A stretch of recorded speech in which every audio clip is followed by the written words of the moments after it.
Hello friends, मैं गौरव और ये है एक megalodon, the great white shark का सबसे करीबी रिश्तेदार। वही स्पिंडल शेप्ड बॉडी और शार्क्स की वही सिग्नेचर डोर्सल फिन जो अच्छों का खून जमा दे। क्वाइट सिमिलर नहीं, ग्रेट व्हाइट शार्क्स और मेगालोडॉन के बीच में लगभग उतना ही अंतर है जितना एक कुत्ते और एक बिल्ली में होता है। According to science, great white sharks और मेगालोडॉन्स ये दो अलग अलग फैमिलीज को बिलोंग करते हैं। मेगालोडॉन्स विलुप्त हो चुके बड़े बड़े दांतों वाले ओटोडोंटिडे फैमिली को बिलोंग करते हैं और ग्रेट व्हाइट्स मेगालोडॉन्स को विलुप्त करवाने वाली ब्लू बैक लैमनिडे फैमिली को बिलोंग करती है। एंड यस, ग्रेट व्हाइट्स की वजह से ही मेगालोडॉन्स विलुप्त हुए थे। They are the actual culprit, not directly of course but indirectly. शरीर में द ग्रेट व्हाइट शार्क से 2 से 3 गुना बड़े होने की वजह से मेगालोडॉन्स का मुंह भी इतना बड़ा खुलता था कि उसमें couple could have a candle light dinner together. I mean, अगर उससे पहले मेगालोडॉन ने अपने 1.8 लाख न्यूटन्स की मैक्सिमम बाइट फोर्स से उनकी खोपड़ी तोड़ नहीं डाली तो, क्योंकि ये इतना फोर्स होता है जितना किसी 18 से 19 टन की लॉरी के नीचे आने पर आपकी खोपड़ी पर पड़ता है। या आई नो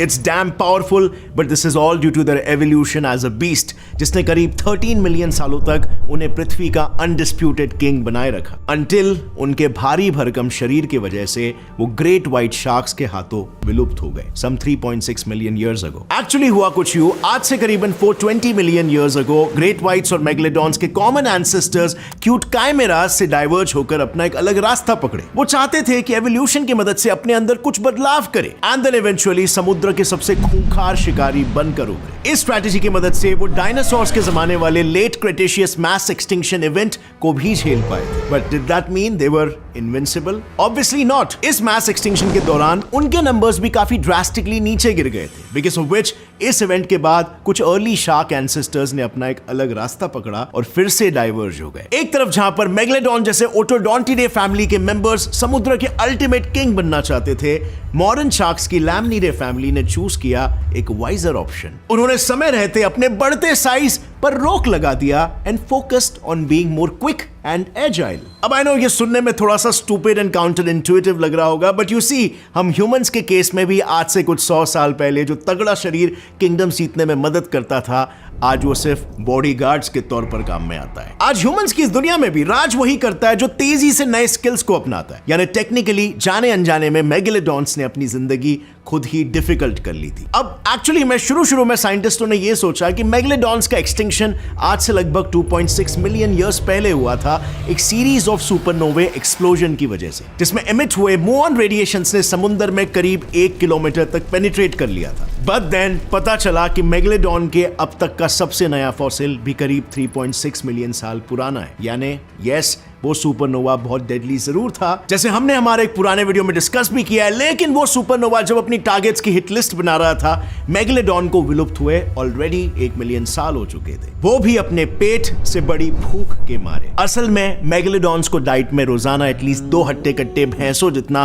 मांस चाहिए होता है to keep their body warm. अब ऐसे में पृथ्वी के विशाल वीरान समुद्र में बस कुछ समय की देरी का सीधा मतलब था, मेगालोडॉन्स ऑलरेडी अपने कब्र के एक कदम नजदीक थे। और वजह ये कि नेचर ने हमेशा से ही एक शार्क का शरीर डिफेंसिवनेस से ज्यादा ऑफेंसिवनेस को ध्यान में रखते हुए डिजाइन किया था। बिकॉज़ ऑफ व्हिच एक शार्क के शरीर में उसके दांतों को छोड़ उसकी पूरी की पूरी बॉडी नाजुक होती है। या नो किडिंग। अब खुद सोच के देखो, हमें 66 मिलियन साल पहले विलुप्त हुए डायनासोर्स की हड्डियां मिल जाती है, पर महज 3.6 मिलियन साल पहले विलुप्त हुए मेगालोडॉन्स के सिर्फ 7 इंच के बड़े दांत ही मिलते हैं। अब ऐसा क्यों? वेल, कभी इस बात पे गौर से रिसर्च करना, यू विल फाइंड आउट कि ना शार्क्स पर बाकी फिशेस की तरह हार्ड प्लास्टिक लाइक स्केल्स होते हैं और ना ही उनकी हड्डियां बोनी मटेरियल से बनी होती है like in the case of whales. उनके शरीर में जितने भी बोन लाइक स्ट्रक्चर्स होते हैं वो सारे सॉफ्ट कार्टिलेज से बने होते हैं जो विद टाइम मसल्स की तरह ही डिग्रेड हो जाते हैं। यानी मेगालोडॉन्स के केस में it was a complete paradoxical situation. एक तरफ उन्हें अपने नाजुक से शरीर को जिंदा रखना था, दूसरी तरफ उनका यही शरीर उन्हें कई दिनों तक भूखा मार रहा था। और इसकी वजह क्या थी?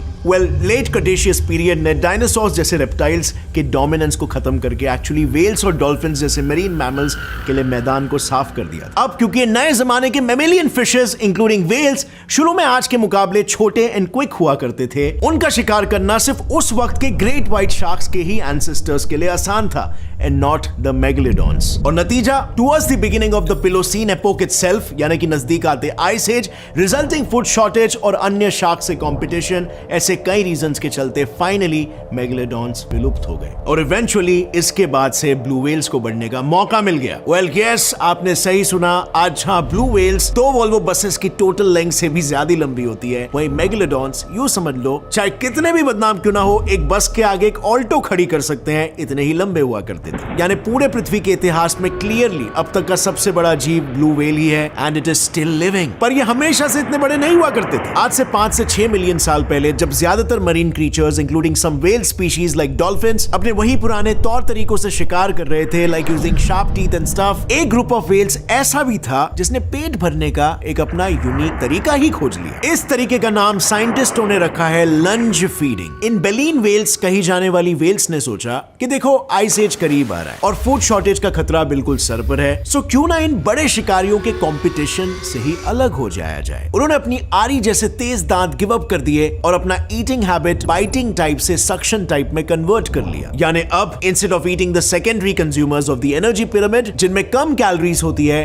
वो उन्हें स्किप करके सीधा बल्क में प्राइमरी कंज्यूमर्स और प्रोड्यूसर्स को निगलने लग गए, लाइक झींगे और प्लैंक्टन्स रिस्पेक्टिवली। अब इसका मतलब समझ रहे हो? It was a perfect recipe for getting huge until of course किसी मेगलोडॉन जैसे टर्शरी कंज्यूमर ने भी अपना ओरिजिनल मेन्यू स्किप करके अब आप पर नजरें न गड़ा दी हो। आप सही सोच रहे हो। सकिंग टाइप वाली बेलीन व्हेल्स जैसे कि ब्लू व्हेल्स, इनमें हमेशा से इतना पोटेंशियल था कि एवोल्यूशन के साथ बड़ी और बड़ी होती चली जाए, क्योंकि ज्यादा एनर्जी कंज्यूम करने का सीधा सीधा मतलब था कि अब वो और प्रोटीन्स इंजेस्ट कर सकते थे और चर्बी जमा सकते थे to keep them warm in cold waters. पर इट वाज द मेगलोडॉन जो उनकी ऑलरेडी स्लो रिप्रोड्यूस करने वाली प्रजाति को मल्टीप्लाई होने से रोक रहा था। यानी in short, Vishal blue whales को इवॉल्व होकर पैदा होने के लिए विशाल मेगलोडॉन्स का मरना जरूरी था, जो हुआ एज आई सेड अर्लियर आज से 3.6 मिलियन साल पहले when they finally got extinct। और did they? Actually, कुछ लोग आज भी ये मानते हैं कि मेगलोडॉन्स कभी विलुप्त हुए ही नहीं। Instead, in fact, वो कहीं डीप ओशियंस में छुप कर रहने लगे, हम इंसानों की नजरों से कोसों दूर। Now,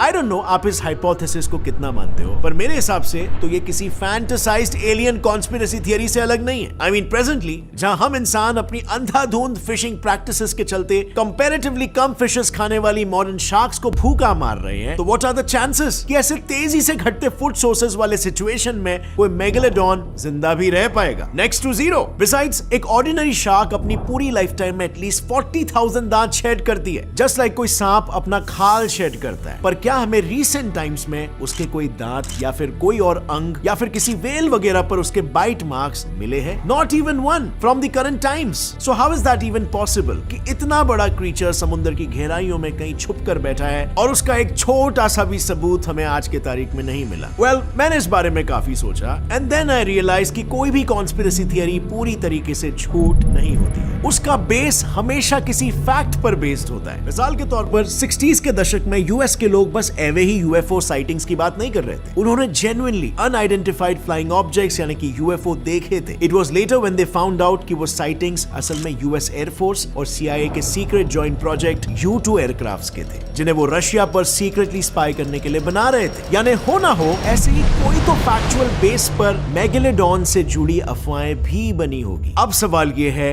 कि इसका फैक्चुअल बेस आखिर था क्या? वेल, थोड़ा रिसर्च करने पर मुझे मिला ये कोएलेकैंथ्स। आज से एटलीस्ट 100 साल पहले तक यही माना जाता था कि करीब 400 मिलियन साल पुरानी ये एंशिएंट फिश डायनासोर्स के साथ 66 मिलियन ईयर्स पहले विलुप्त हो चुकी है। But then something happened in 1938। कुछ रेगुलर मछुआरों को मैडागास्कर के साउथ वेस्ट कोस्ट से कुछ किलोमीटर्स दूर गहरे पानी में एक जिंदा कोएलेकैंथ मिली, द फर्स्ट इन हिस्ट्री। उसके पहले ह्यूमंस के हाथ सिर्फ उनके फॉसिल्स ही लगे थे। सो हो सकता है कि इसी के बेसिस पर लोगों ने यह सोचा कि एक 400 मिलियन साल पुरानी कोएलेकैंथ इतने सालों बाद रीडिस्कवर हो सकती है, तो महज 3.6 मिलियन सालों पहले तक एग्जिस्ट करने वाली मेगलोडॉन क्यों नहीं? आफ्टर ऑल, उससे 40% बड़ी ब्लू व्हेल भी तो प्रेजेंट टाइम्स में एग्जिस्ट करती है। So why can't the megalodon? Well friends, इस सवाल का जवाब मैं ऑलरेडी इस वीडियो में दे चुका हूं। सो अगर आपको वो मिले तो नीचे कमेंट सेक्शन में उसे मेंशन करना मत भूलना। और साथ ही अगर आपको ये वीडियो पसंद आया, एक लाइक जरूर ठोकना। As always, stay curious, keep learning and keep growing. Jai Hind.